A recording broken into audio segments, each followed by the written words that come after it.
Well, this is not normal. The government has just suffered another thumping defeat on a central question of national policy.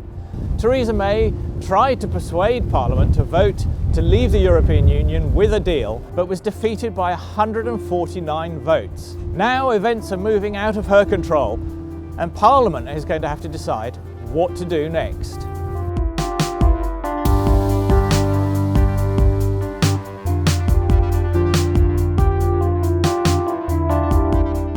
The first thing that's going to happen is that Parliament is going to have to decide whether it wants to leave the European Union without a deal.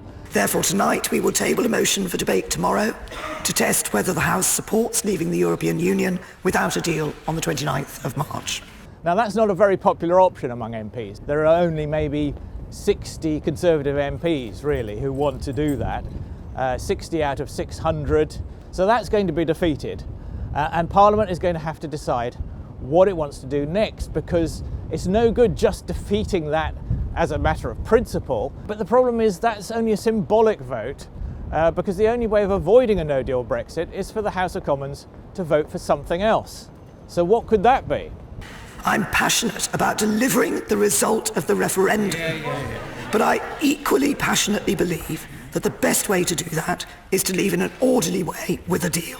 The next option that Parliament has to decide is whether it wants to ask the European Union to delay Brexit, seeking an extension to the Article 50 deadline. And Theresa May doesn't want to do it, but she's been forced by Parliament to give them the right to ask for that. But there's a complication, which is that Parliament may well vote for that on Thursday, but then the European Union has to agree. And it's possible that they may not agree to the length of time that we are asking for, or they may want to attach conditions to it. So things are going to get very complicated over the next 2 weeks. If the House votes for an extension, the government will seek to agree that extension with the EU and bring forward the necessary legislation to change the exit date commensurate with that extension.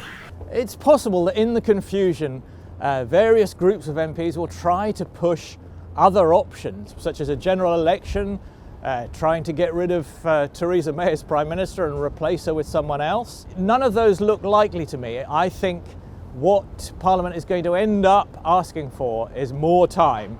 And I think the European Union will grant us that time because they want to make it easy for us to change our mind about Brexit if that's what we want to do. The Prime Minister has run down the clock and the clock has been run out on her. Maybe it's time instead we had a general election and the people could choose who their government should be.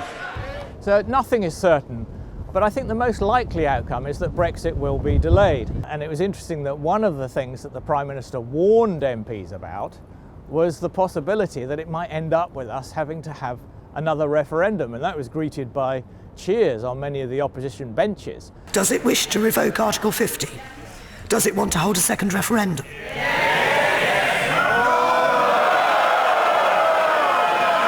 But that could be where we end up, because if we delay Brexit and delay Brexit again, then I think it'll look as if we'll never leave, and the only way of ensuring that, I think, would be to have another referendum in which I think the people will vote to stay. And I think the outcome of all this may be that we never leave the EU at all.